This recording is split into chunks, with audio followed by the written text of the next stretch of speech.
Karl Marx. If I were asked who are the four most influential thinkers on the 20th century, I probably would include Charles Darwin with his theory of evolution.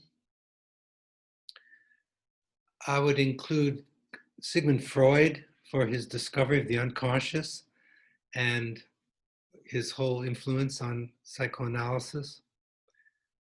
I would include Nietzsche, at least theoretically, for his critique of the foundations of Western civilization and his offering a new philosophy of the love of life. And I would include Karl Marx. So I think Darwin, Marx, Nietzsche, and Freud are perhaps the foremost influences from the 19th century onto the 20th century. Now, what happened with Marx was quite unfortunate. And there was a revolution in Russia called the Bolshevik Revolution. And the foundation, the intellectual foundation of that revolution was Marxism. But the Soviets distorted that to such a degree that it was hardly anywhere near what Marx had envisioned. So we have Soviet distortion. And that happened to a greater or lesser degree in all communist nations. So we have Soviet and communist distortion of Marx's ideas. And because of that, there's a thing called classical emotional conditioning. I don't know if you've ever heard of classical conditioning, but it's like one of the main themes in modern psychology. It has to do with associations. So there are certain words that are associated with certain feelings or ideas and so on. It's quite, the whole idea of behaviorism and in psychology arises out of British empiricism with the laws of association and so on. So there are certain words that are infused with certain emotional feelings. Like if I shouted some word like socialism, and then people would feel a certain thing, or communism. But in order to approach things rationally, we have to do our best to sidestep these classical emotional conditionings that we have to words and just look at the ideas in the most fair-minded way we can. So we have two things that have distorted Marx's ideas. And you can't even say the word Karl Marx today without being criticized and evoking all kinds of hostile, feelings from people. And that's because of two things: Soviet distortion and Western ignorance. And the ignorance on the side of our Western tradition has to do with this conditioning that we have appropriated about certain words like Marxism, socialism, communism, and these kind of words carry with them all kinds of feelings that are associated. So we have to get beyond Soviet distortion and Western ignorance. What Marx was doing was offering a critique of capitalism, a critique of basing a government on capital. That is, capital is invested money, okay? So he realized that the stock market could do really well. In fact, the stock market hit an all-time high of 30,000 just yesterday. But that doesn't mean that people are living on a day-to-day level in an affluent way. Like 1/3 of our population now is without food and has issues with hunger. And if you look at the world, which is for the most part a capitalist world, half the population on the planet are starving. So it behooves us to at least look at Marxism. So Marxism and Marx is a humanism, and it's a critique of the dehumanizing forces inherent in capitalism. And what scares people is that he believes that capitalism can't be really reformed. It can't be fixed. We need a whole new system. So the whole thing is quite radical. Even the word radical, I noticed, has taken on all kinds of emotional conditioning. When I was studying philosophy, to be radical is something to be proud of. And the word radical meant to get to the roots of things. I mean, the women feminist movement was considered radical. The environmental movement considered radical. Gay liberation movement back in the 60s was considered radical. The civil rights movement considered radical. Any movement was considered radical. So radical means to get to the roots of things. So Marx is offering this critique of capitalism, and he's one of the great political philosophers of all time. And he's one of my favorite philosophers. Now, Marx synthesized two important philosophers. There's a lot more to what he synthesized, but the two most influential philosophers on Marx were Hegel, who he studied very carefully, and a German philosopher by the name of Feuerbach. And before that, he had studied law, and he also wrote his doctoral dissertation on Democritus and Epicurus, who were both materialists. So unlike Hegel, who belonged to that school of thought called German idealism, Marx took the idea of the dialectic and converged it with a materialism. So his philosophy is sometimes, his metaphysical position is sometimes called dialectical materialism, because he still includes the dialectical movement that Hegel had talked about, but he wants to see it happen in practice, in praxis, as they say, in social action. And probably one of the most profound things that have ever been said by any philosopher was this passage by Karl Marx. The philosophers hitherto have only interpreted the world, he writes, in various ways.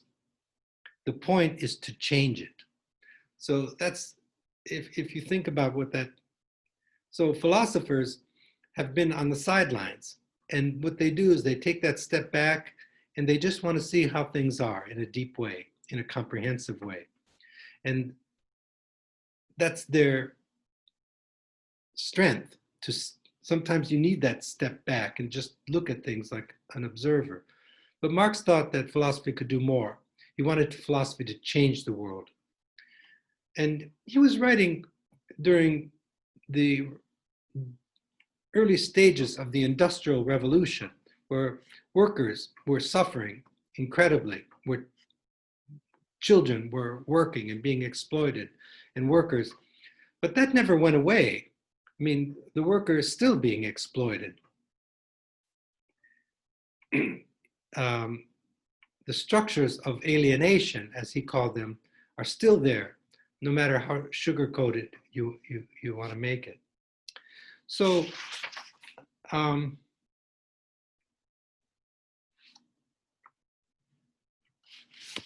what I'm going to try to do for you right now is to take Marxist ideas and speak in plain English so you can understand the text. I do want you to read the text that I've assigned from the Economic and Philosophical Manuscripts of 1844 on alienated labor. I'm going to try to take that and put it into the most simple language that I can think of, without losing the depth of his ideas. That's not easy to do, because usually when when you just put things into ordinary language, then you lose all the depth and it becomes just simplified and you lose all the depth. I'm going to try to do both. So there's a section in the philosophical manuscripts of 1844 called Alienated Labor. And it begins with a discussion of Marx's critique of political economy. Now, political economy is political science of his day. It was called political economy. And it claimed to be a social science that was just explaining the objective conditions of economics, of microeconomics and macroeconomics. But Marx, his approach was critical. Marx, like any good philosopher, is going to the archive, to the foundations, that what was presupposed by political economy. So what he's going to do is assume all the key ideas of political economy and examine them. So what are some of the key ideas? Private property is one, that's the most important one. Private property means, it doesn't mean like I own my clothes and things like that. When Marx uses the word private property, and this is a very important point, because he's going to speak about the abolition of private property. And people think that that means that no one's going to own anything. What he means is private ownership of the means of production. So there are people that own the means of production, like today in our factories and in any productive activity. There are people who own the materials, they own the business, they own the raw materials, the machines, the everything that goes into making things. That's private ownership of the means of production, the distribution, everything. He's going to assume the concept of capital, invested money, the idea of wages, of profit, and so on. And he's going to examine them, and he's going to find contradictions in them.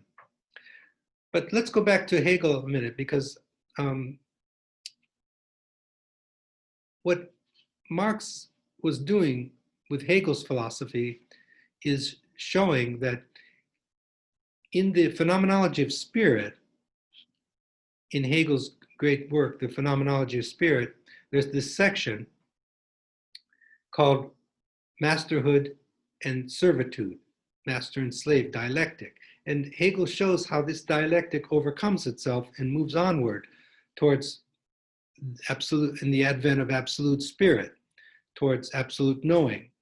And it moves from servitude and masterhood to the beginnings of philosophy, skepticism and stoicism. And then it unfolds dialectically. Marx's point was all this happens in Hegel's mind. It all happens in consciousness. But in fact, the worker is alienated. And how is the worker alienated? So here's the key idea. The worker is alienated in four ways. Okay. Under capitalism, and this is a necessity of capitalism, no matter how high the wages become, what happens is this. You have a worker producing things. So you have four things. There's the worker and the object of his labor. So that's called the product. So he's going to focus on that. That's going to be one moment of alienated labor. He's going to focus on the product, that the worker's alienated from the product. And we'll talk about that. Then he's going to talk about the activity of production. Now that activity is alienated from the worker. What is the activity of production? That's the actually making the product. That activity is going to be alienated or separated from the direct producer. The third moment of alienation is alienation of the worker from what it means to be human. Now, Marx takes this idea of human nature from Feuerbach, that philosopher I mentioned. And we'll talk about that. So the workers, by necessity, this is the strength of Marx's ideas, under this system of government called capitalism, of economics called capitalism, the worker is alienated from the object of his production, that's one. From the activity of producing, the productive activity, that's two. And from his or her nature as a human being. He takes this notion of species being. By species, he means the human species. In different, as it's different from all other animals. And he's going to talk about the difference between the human animal, who's a species being, and all the other animals. And the last one is the worker is alienated from other humans. So I have the text next to me, but as soon as I start looking into the text, I start talking the language of Marx, and then we're still caught up in that language. It's important to read it. I'm not saying don't read it, but I'm just going to put it into ordinary language for you so you can understand it. And then take what I say and then break it down into these 4 parts, and then go back and read each section. But I can, actually, the section on alienated labor, 1, 2, 3, 4, 5, 6, 7 paragraphs are introductory, where he talks specifically about political economy, how he's accepting all the ideas of political economy, and now we're going to examine them philosophically and look to the foundations, go to the roots of this, radically to the roots of these, what is presupposed in these concepts of political economy. And then the next paragraph, the 9th paragraph, starts with a discussion of the alienation of the worker from the object. He writes, this fact simply indicates that the object which labor produces, he's talking about workers in factories or any worker, and its product stands opposed to it, to labor or to the direct producer, as an alien thing. Now this word alien is going to come up a lot. An alien, he's using the word alien as some force that's outside the worker. Something that's alien is independent of someone else and a force outside of that person. As a power independent of the producer. The product of labor is labor embodied and made objective into a thing. So what Marx is saying is that in the productive process under capitalism, the object that the producer makes is not an expression of that person. It's not an exteriorization of what's interior to the person. Now, there are certain people who enjoy, it's not black and white. Under capitalism, some people enjoy to a certain degree. They're afforded to a certain degree a kind of work where their work actually expresses who they are. Okay, but for the most part, and like I say, it's a matter of degree. It's not so black and white. Marx speaks as though it's black and white. Many philosophers do that. And I think they should probably maybe add it in the notion of degree. But to keep things clear, he speaks black and white. By black and white, I mean, it's either you're alienated or you're not. But realistically speaking, if you look, even in capitalist states, like most of the world is capitalist today. And then communism took Marx and twisted it around and froze it into something that Marx never envisioned. So it's a matter of degree. What's a matter of degree? To what extent whatever you make is an actual expression of who you are, okay? So for the most part, he's saying, under capitalism, when the worker goes to work, whatever he or she is producing has nothing to do with who they are. It's not an expression of who they are. It's not an exteriorization of their interiority, okay? So now you have this object that's being produced that has nothing to do with the producer. And now the object goes to be distributed. And now it's distributed. And now it's become a commodity. And it's going to now become valued in terms of dollars and cents, in terms of the law of supply and demand. So this object then becomes profit, finally, in this chain of events. And the profit goes to the CEOs. The profit goes to the owners of the means of production. The worker, on the other hand, is only the producer of these products. And the more valuable these products become, the less valuable the worker becomes, because the owners of the means of production have to reduce the worker to labor, and they have to reduce labor to a commodity. And that commodity can be bought and sold at the lowest level. So if you can go overseas and buy the same labor for half the price, then there's going to be outsourcing. Outsourcing is going to be a natural result of capitalism, because labor then is reduced to a commodity, like bought and sold. If you can buy the same thing for a cheaper price somewhere else, then you just go there and buy that. So Marx is thinking philosophically. Labor is the center of human activity. It's what makes us who we are. And from the point of view of capitalism, and he's speaking of political economists who are the philosophy of capitalism. And by the way, the philosopher who's endorsing capitalism the most is Adam Smith in that great work, The Wealth of Nations.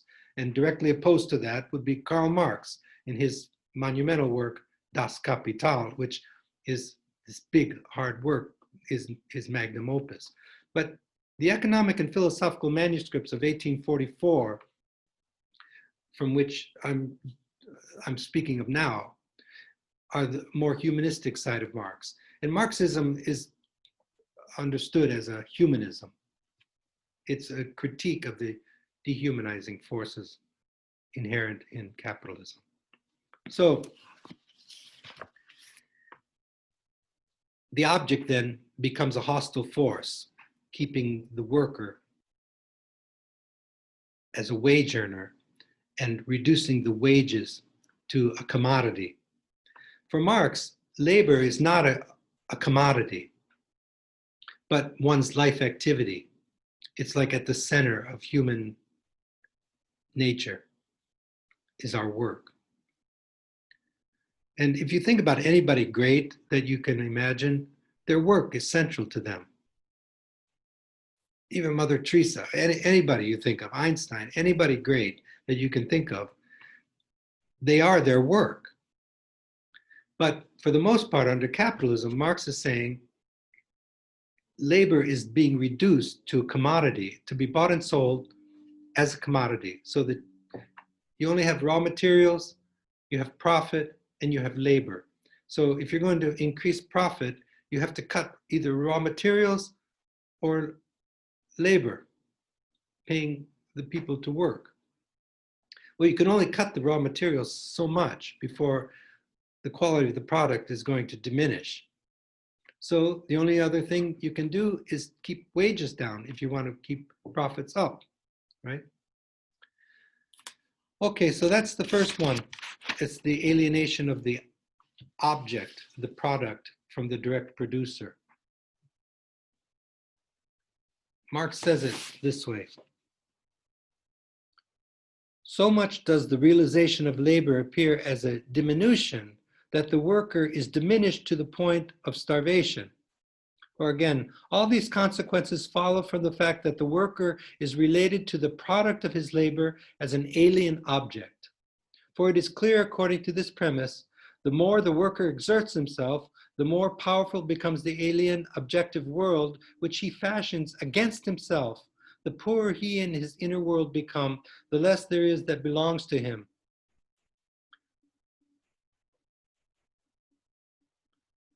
The greater this activity, the poorer the worker. What the product of his work is, he is not. The greater this product is, the smaller he is himself. The externalization of work in his product means not only that his work becomes an object, an external existence, but also that it exists outside of him, independent, alien, and autonomous power opposed to him. The life he has given to the object confronts him as hostile and alien, because it becomes a commodity and sold. The profits go back to the owners of the means of production. He, on the other hand, is remained a worker. The second moment, let us now consider more closely this objectification, the worker's production, and with it, the alienation, the loss of the object. Oh, that's continuation of that.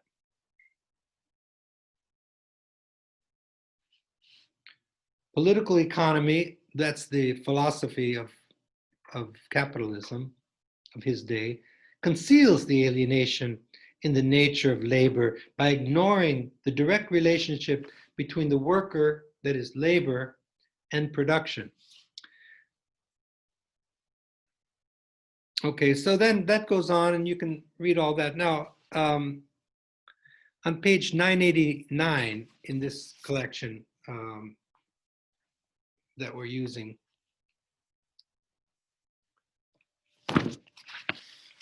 From Plato to Derrida, the anthology. On page 989, on the third paragraph of that page, he begins the second moment of alienation, which to me is the most important one. But all four are important. They all work together. And what's so beautiful about this is how he executes it.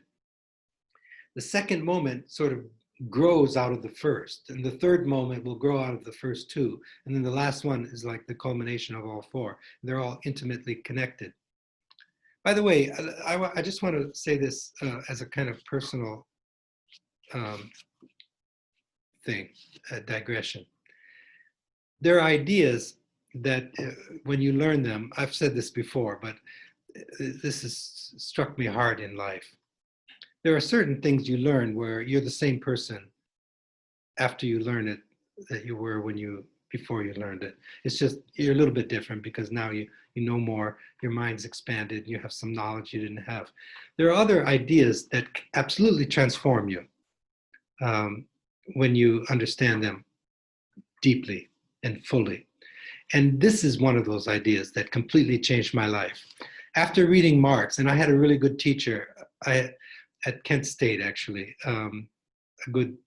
two good teachers who taught Marx. And then I studied Marx, and this idea hit me so strongly. I vowed to myself that I will never engage in alienated labor in my life, if I can help it. I mean, it takes a little bit of good luck too, and a little bit of planning too, because if you get married and have children and you make debts, then you better take any job that comes your way. Otherwise, the rent is due tomorrow, right? And you have to buy baby diapers and feed your kids, and so you have no choice.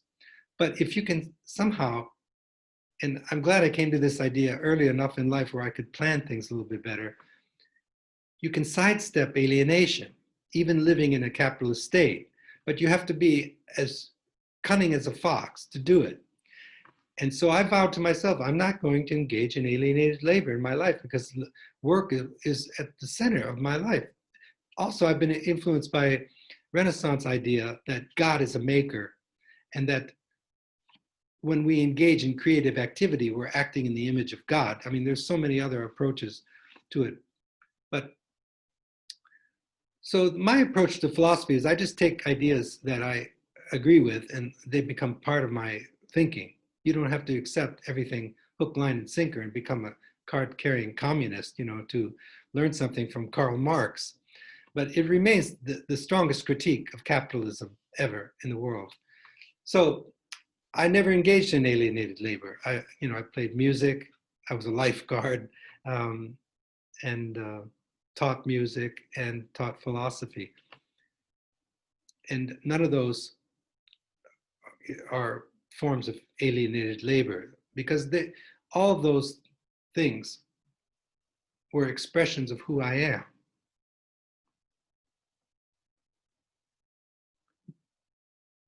Later, I'll go back, we'll take Marx and invert all these four moments of alienation, and we can come up with a theory of free labor, a positive theory. Marx is going to concentrate on the negative because he's offering a critique.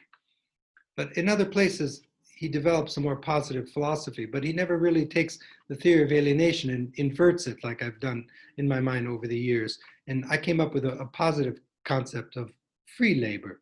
So I'm just telling you, this is one of those ideas, this theory of alienated labor and free labor, and how it's changed my life for the better. I mean, if you engage in alienated labor all your life, it's a miserable life. Going to work is just toil. It's sheer toil. And then you just try to make up for it, on weekends or going on vacation. But even weekends and vacation, that's just recuperating so that you can go back to work and toil. So, I mean, think about how important work is in your life. You get up in the morning. I mean, going to college is different, but most of you I know are working and going to college. But, education is leisure. That's where the word school means leisure in Latin. Scholia means leisure. So when we're in college, at least to a certain extent, we're engaging in a leisurely life. But under capitalism, most people, most of my students are working too and going to college. I don't know how you do it. Something has to give, either your studies or school, unless you're like Superman or Superwoman, and then you might be able to pull it off. But I could never do it. I was lucky not to have to work and go to school at the same time. But after your schooling, your formal schooling, you're going to have to go to work. You're lucky if you go to work. If it's a form of alienated labor, then you don't grow from that work, because what you make is not an expression of who you are.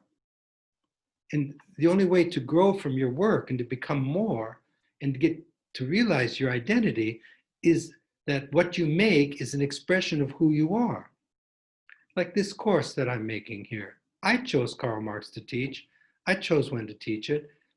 It's an expression of who I am. I just told you this idea.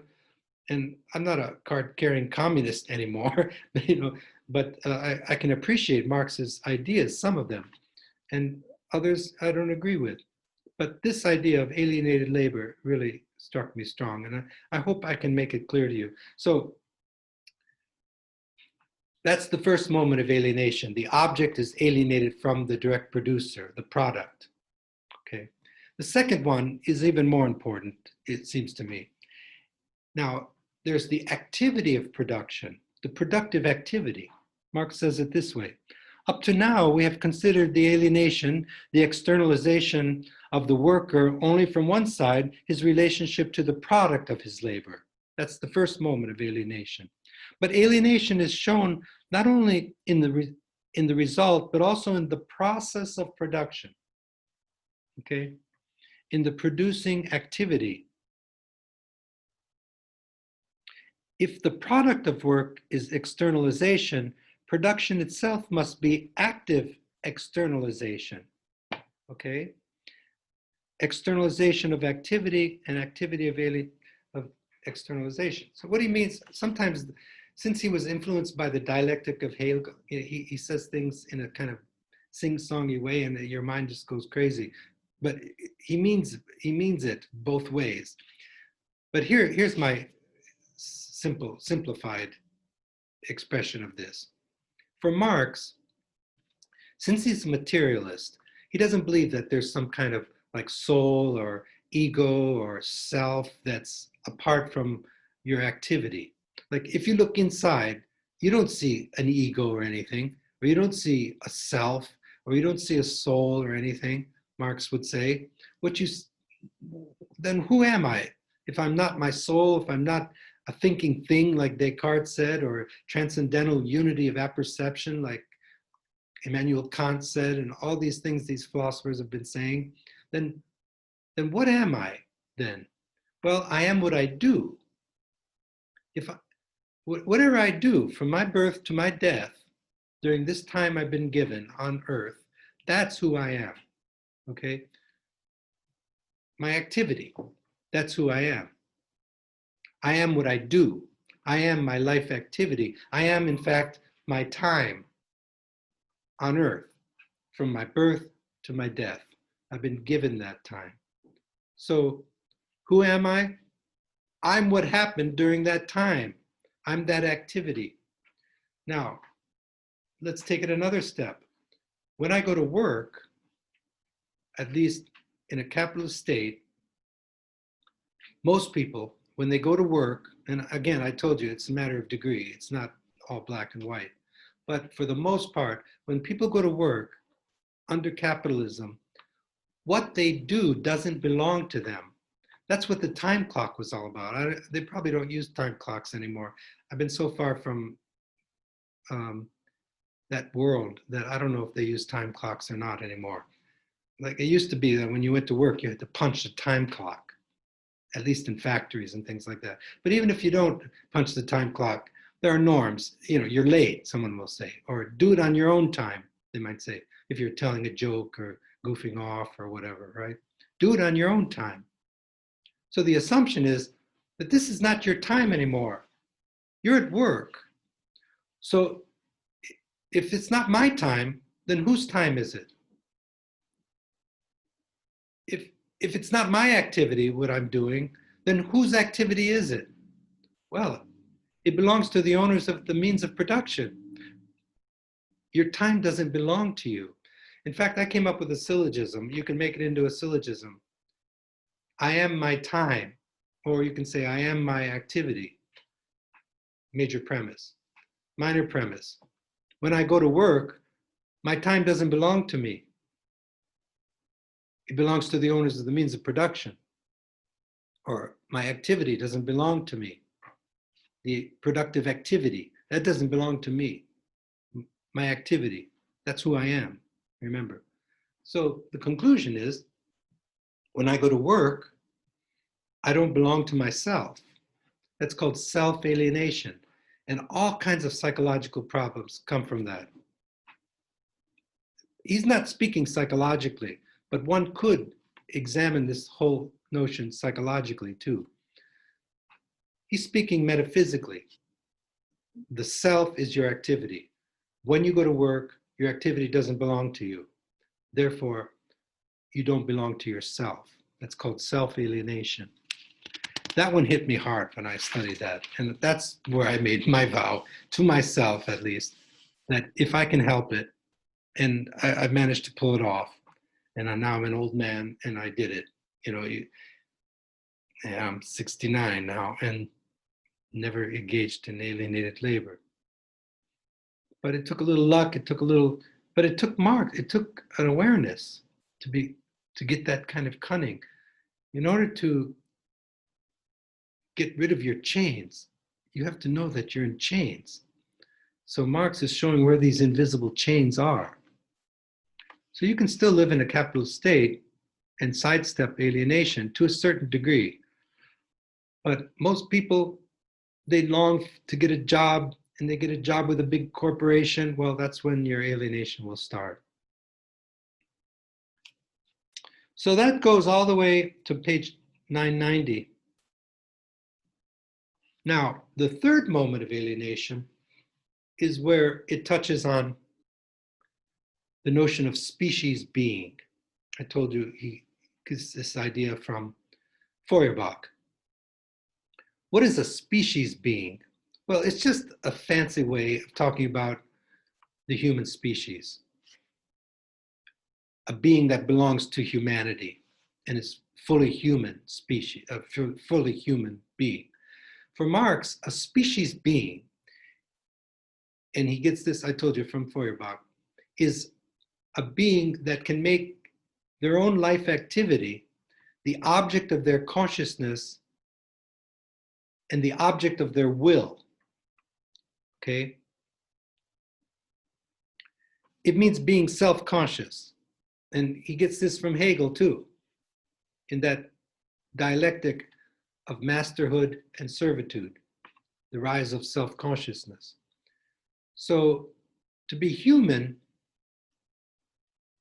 for Marx means to be a species being. And to be a species being means to take your life activity and separate yourself from it and become conscious of your life activity and let your life activity become the object of your consciousness and the object of your will. So if your life activity is the object of your will, that means that you can freely direct your life activity in any way you so choose. So for example, if I choose to teach Karl Marx, then I choose that. If I choose to teach Nietzsche, I choose that. I choose what I make. So because I always think of when we first landed on the moon, and he said, a small step for man, a giant leap for mankind. What he meant there is that he was a person, an individual, but he belonged to the human race because we went to the moon and we made a great leap. So what Marx is saying is that in order to see your own individuality as an instance of human nature, if human nature is to be a species being, and a species being is someone who makes their object of their consciousness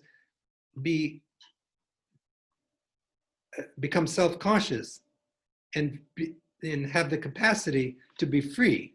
It's just a fancy way of talking about being free in your work. So you can freely direct your life activity in any direction you so choose. Only then are you fully human, when you can make your life activity the object of your consciousness and the object of your will.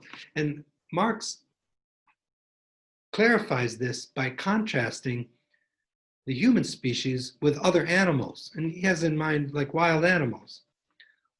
The beauty of wild animals is that they follow their instinct. Their activity is who they are, but they're not conscious of their activity. Like when birds migrate and sea turtles come out of the ocean to lay their eggs, they're not thinking, well, let's see, it's August now. The sea turtles are thinking, and we should make our way, to the Florida coast so we can, lay our eggs. I think I'll lay some eggs on the beach in Juno Beach in West Palm Beach. Oh, that's a beautiful place. My mother had a home there. I used to go there and watch the sea turtles come up. They're not thinking, oh, I think we should do this year. They're just doing it. And that's the beauty of the animal. They're merged with their instinct. They are their instinct. So they are their activity. But humans, and when they produce, Marx points out, they produce in order to survive. They don't go check to check like humans, but they work in order to survive. Actually, that going from check to check, that's what Marx means when he says that under capitalism, most people are just surviving like animals. They're not going beyond that and producing beyond sheer survival. There's two forces in life. One is just sheer survival. Then there's enhancement. And usually there can be enhancement like the arts and so on, the fine arts and the humanities, only when the means of subsistence are met. So he contrasts a species being, that namely a human, truly fully developed human being, with all the other animals. The other animals are trapped into their instincts. They're like, they are nature, but we can separate ourselves from our life activity. Let this life activity become the object of our consciousness, the object of our will. And what that means is we're self-directed, we're autonomous, we can take possession of ourselves, we can freely develop ourselves in any direction we so choose. It's sort of a Renaissance idea that we saw in Pico della Mirandola, that you can develop yourself in any way you so choose. So that's the species existence of man, as he calls it. But the animal, he writes, produces only what is immediately necessary for itself and its young. It produces in a one-sided way. Man produces, he's talking about man, humans, when they're fully developed humans, they can produce universally. Animals produce under the dominion of immediate physical needs, and man produces free of physical needs and only genuinely so in freedom from such needs. So if you're just producing in order to get a check so that you can make it another week or 2 weeks, whenever the next check comes, you're going from check to check, then you're living like an animal, Marx is saying. You're not producing beyond the ability of sheer subsistence. So that one's philosophical. They're all philosophical, but that one is, what he's saying is that that capitalism, by necessity, will alienate humans from what it means to be human and inhibit the future evolution of the human species. And the fourth moment of alienation is alienation of people, workers, which is just another name for people because everybody has to work, from other humans. Alienation from human to human. And the way I understand that is this, but you can read the text and get other nuances from the text, but the way I understand it is when people interact with each other and form liaisons with one another, if they want to know and connect with each other, they connect in terms of what they do and what they make. Okay? So for example, if you meet someone, they say, how are you, what do you do, how are you doing? Oh, fine. Well, what do you do? If you just meet someone, notice how fast, if you're really trying to find out who this person is, the question is going to come up, well, what do you do for a living? What do you do for a living? Well, for the most part, what people do for a living really doesn't express who they are. Well, I sell dog food, or I do this and that, but that's not who I are. And then the conversation usually shifts to like your hobbies or your, what do you like to do? Let's talk about things you like to do. And then the conversation becomes animated and people get happy because they're talking about things they like to do. But it's not their work, usually. It's their hobbies. It's what they do for recreation. So what Marx is saying is that when people interact with each other, they form, if they want to get to know each other and form intimate connections with each other and actually connect, then they share what they do and what they make. But under capitalism, he's just shown that for the most part, what you do is alienated from you. And what you make is not an expression of who you are. And so there's no way you can interact that way. So we interact in terms of consumers and salesmen and so on and so forth. All external relationships. He speaks about the reification of relationships. That's a fancy word. Re means thing in Latin. So when you reify something, you thingify it. You take something subjective and internal and you make it external and you make it into a thing.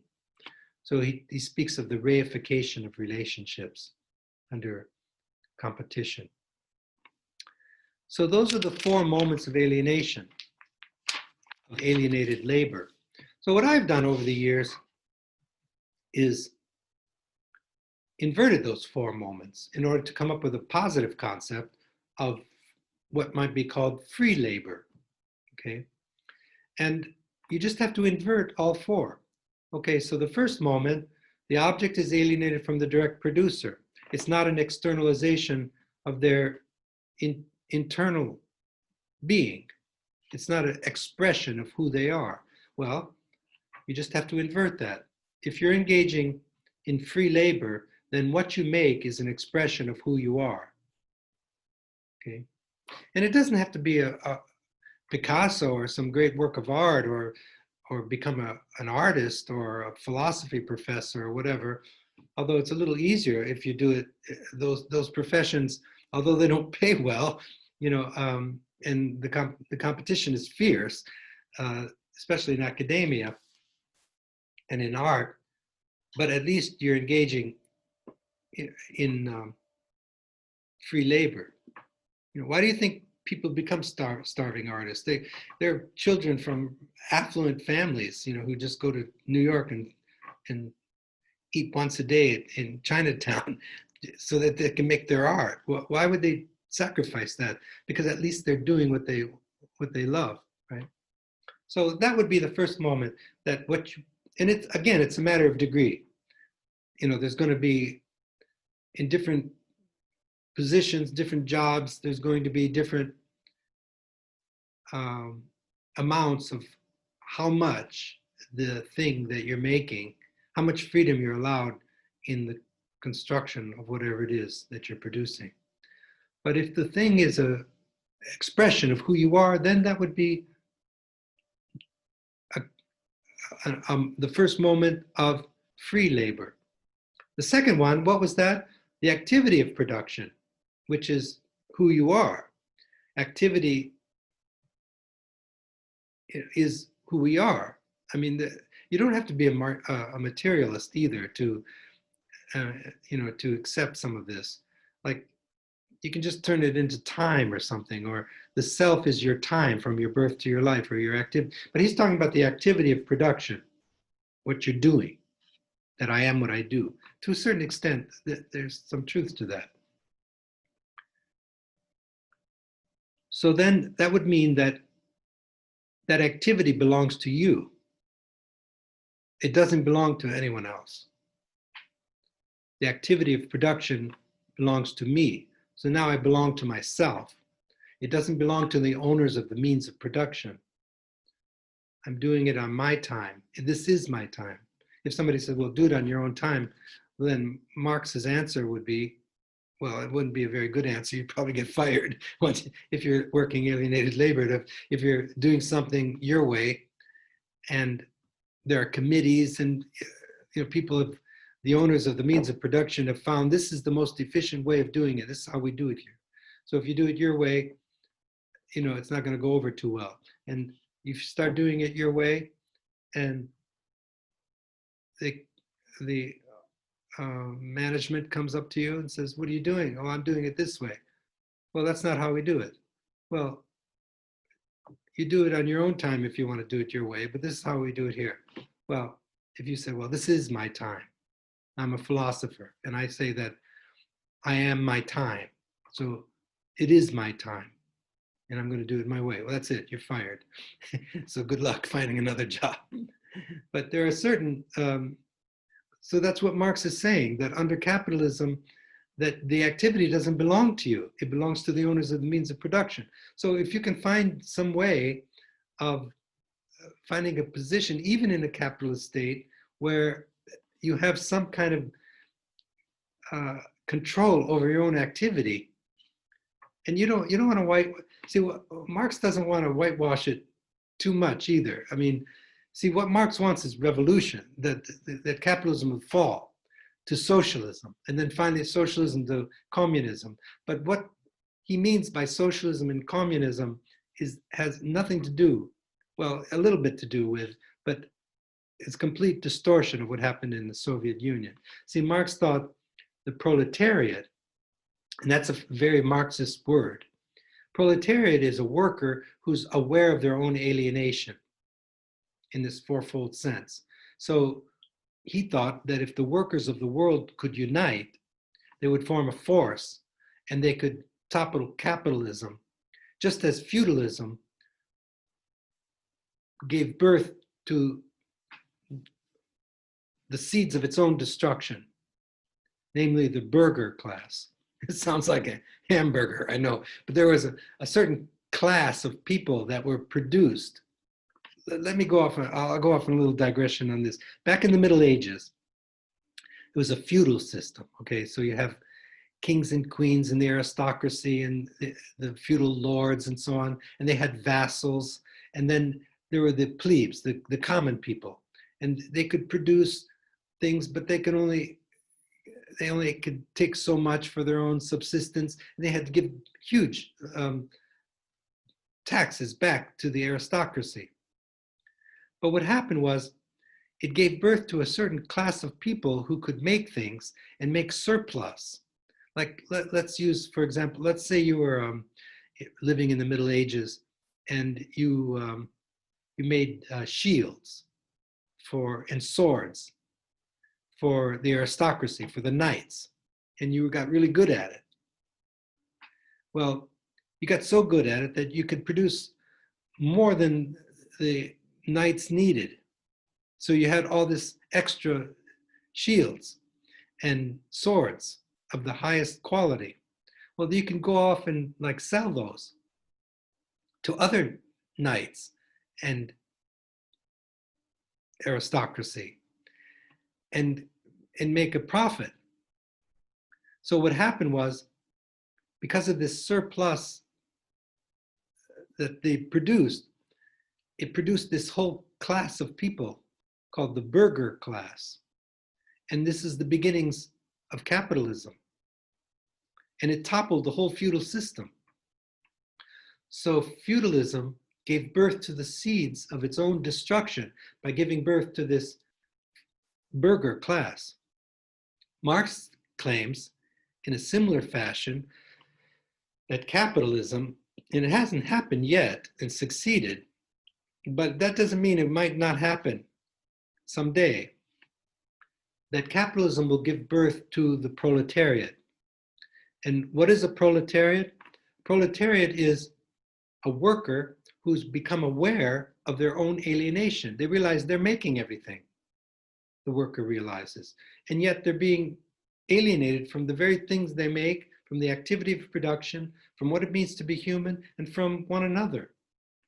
But they know that they have the power in their own hands.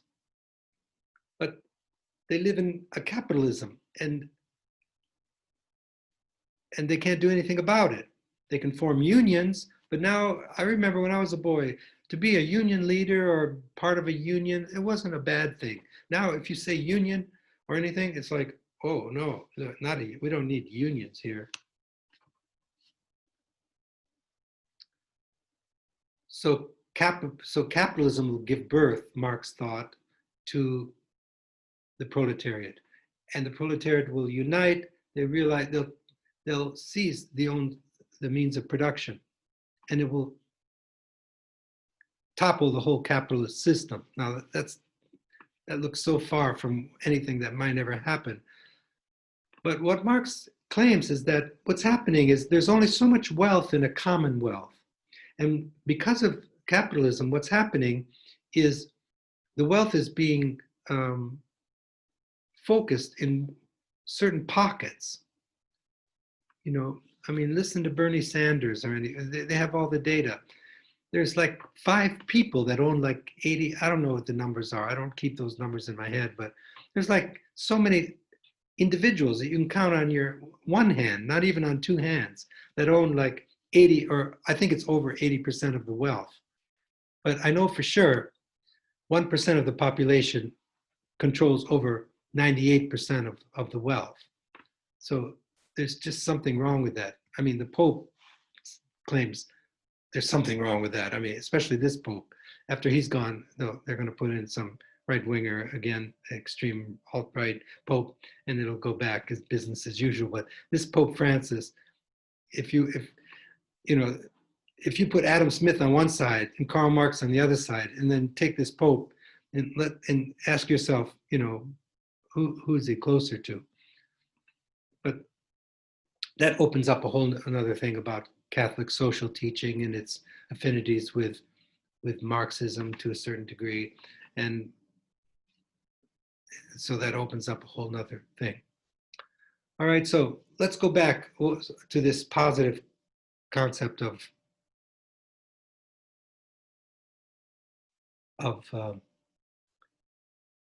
labor. The third moment then, since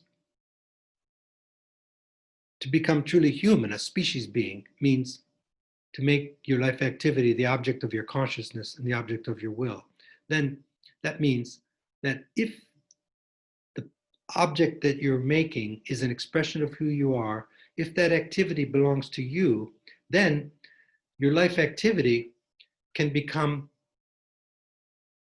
the object of your consciousness and the object of your will. That means you can freely direct your life activity in any direction you choose.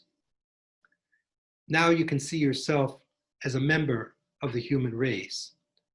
And as you work, you develop yourself. See, what's appealing to me about his critique of capitalism is that most people under capitalism are not getting anywhere. They're not growing as persons because you grow through your work.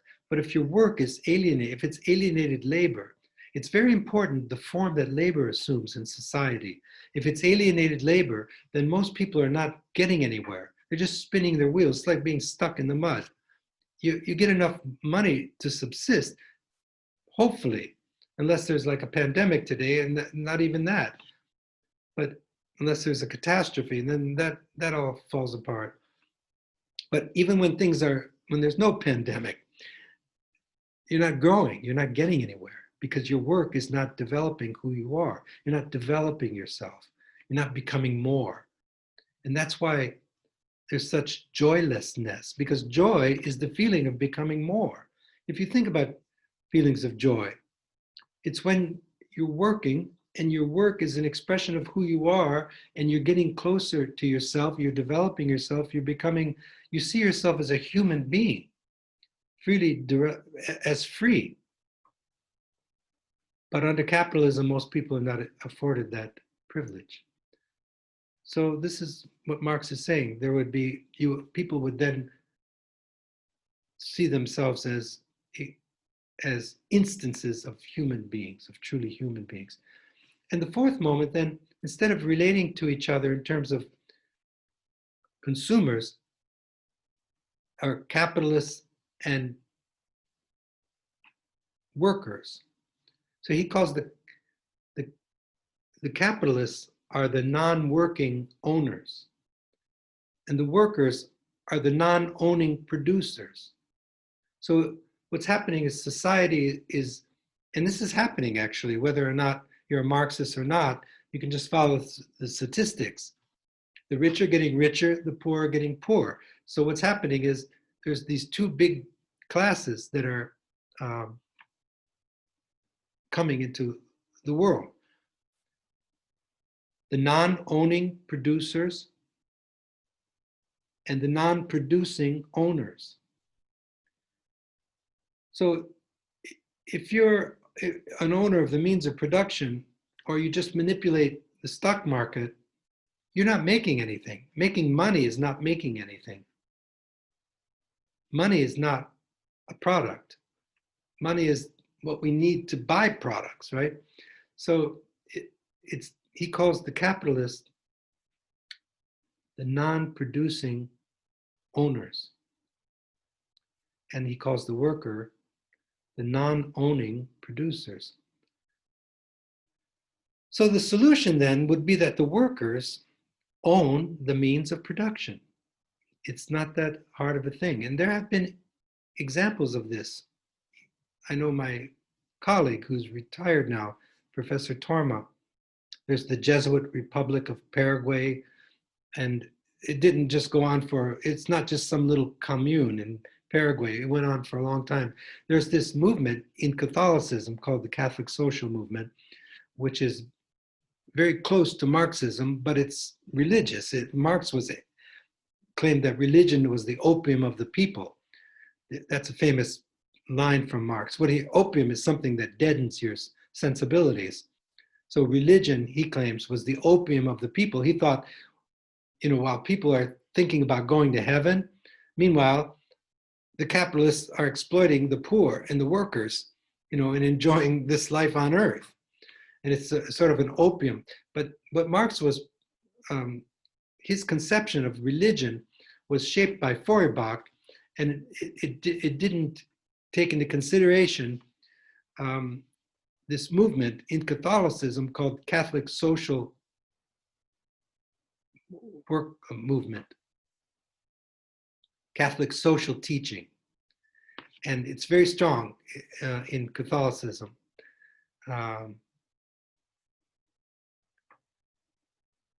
So Marx had he had his own conception.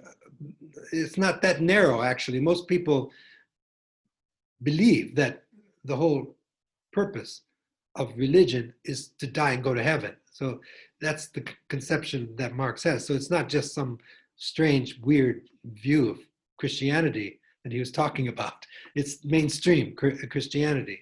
It doesn't include Christian mysticism. It doesn't include Catholic social teaching. But it's that religion that's the opium of the people. That's what he meant. But so that clarifies that a little bit. So there's these two. Marx thought there would be these two big classes, and more workers, and fewer capitalists, and the concentration of the wealth in the hands of fewer, more and more monopolies, which is happening now. I mean, how powerful the monopolies are, the corporations are. And by the way, I have a friend, and he's one of the only people that I know of who's written on Marx. It's even hard to publish anything on Marx now. As soon as you say the word Karl Marx, then everyone just turns off. And he's one of the foremost political philosophers, my friend. In his book on Marx, he shows that Marx was reading Republican political theory. There's a very strong Republican aspect of Marxism. But apart from Marx, if you study the history of Republican political theory, from Plato all the way to contemporary times, the greatest threat to liberty, that is self-government, is sectarian interest. That means the interests of a few. Well, from a Marxist point of view, this few are the capitalists, the corporations. There's lobbyists for corporations. Everything is being bent now.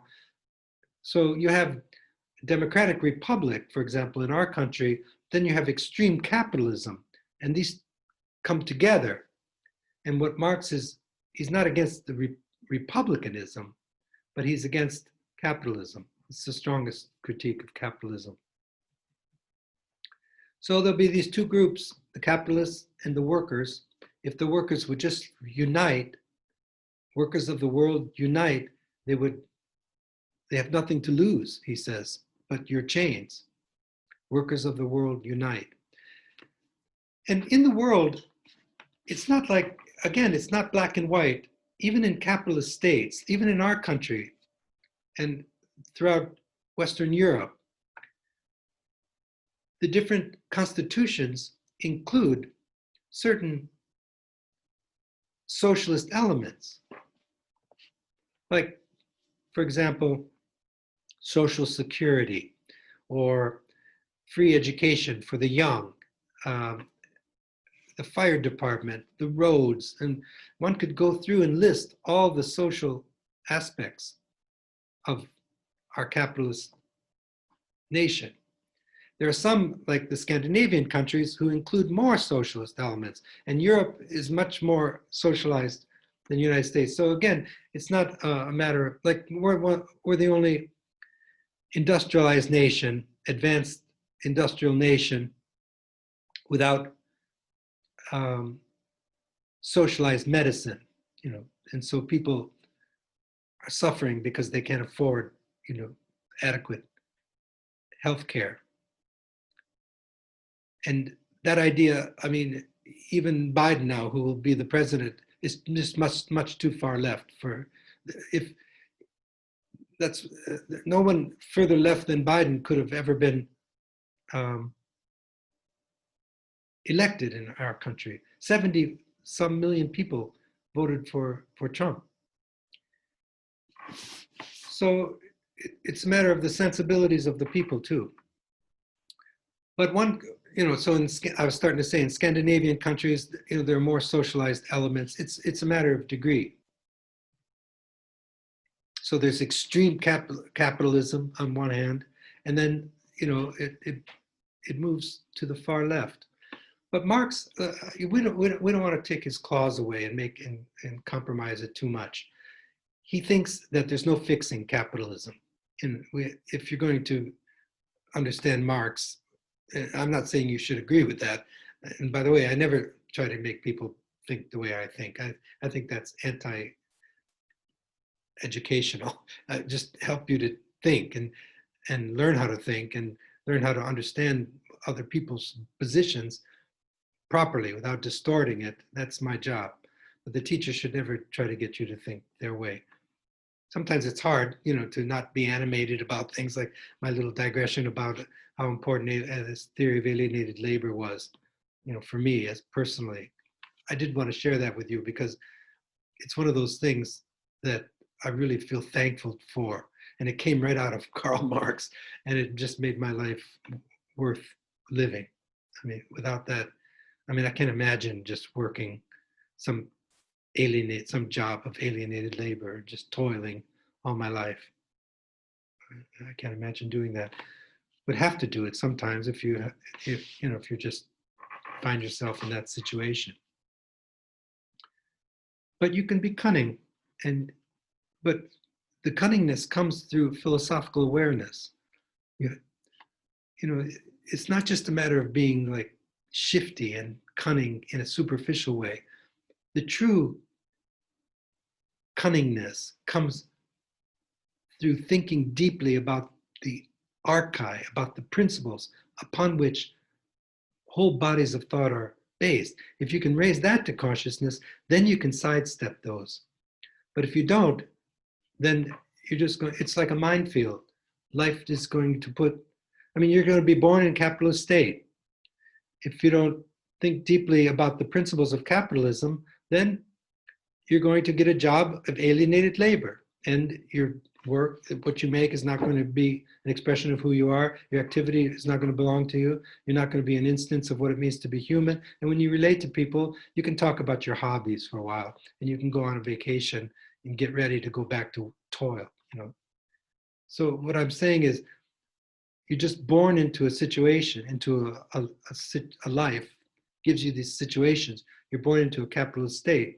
Where philosophy comes in is thinking about the principles upon which capitalism is based. That's where Marx comes in. Then you raise those principles, those assumptions that political economy just assumes that this is just the way it is. Labor is a commodity. That idea itself, think about it. Is labor a commodity? Truly speaking, it's become a commodity, of course, but is one's life activity like a commodity to be bought and sold like any commodity? Or is it your life activity?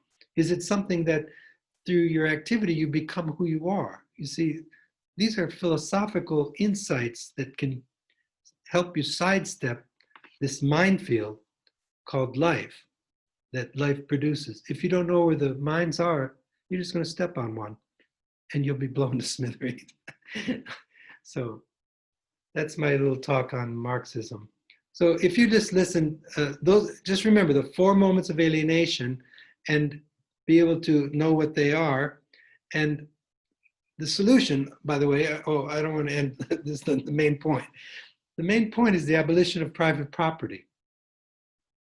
And that sounds so ridiculous to most people because they're so, first of all, no one reads Marx, and you can't even get things published if you're a Marx scholar today, So, it's not completely impossible, and Marx is one of the great thinkers. He's included in any important anthology in philosophy has to include Karl Marx. I told you, he's one of the four most important influences on the 20th century, and Marx would have to be included. He's as important as Charles Darwin in his own realm, for better or worse, though. It's been distorted and made into totalitarian regimes too. So the only way then to move beyond capitalism, Marx thinks, is the abolition of private property. And he doesn't mean that you're not going to own your clothes or your car, or your house or anything. He means the abolition of the private ownership of the means of production. So what that means is the workers, like in small businesses, the workers own the means of production. Okay, so, or it could be a big factory, as long as the workers own the means of production. This would cut out the middleman, and everyone would reap the profits of their own labor.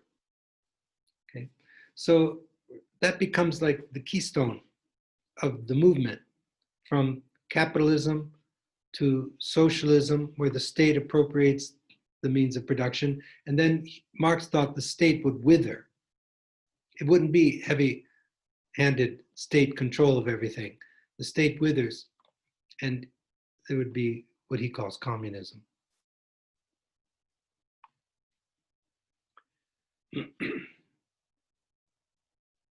Okay. So these words are so loaded with, you say the word communism, or people can't even, and now they're just the word socialism. Einstein was a socialist, and but the very word carries with it such connotations and such emotionally charged feelings that you can't even say the word anymore. Okay, so that's the gist of the early Marx, the more humanistic side of Marx, the economic and philosophical manuscripts of 1844.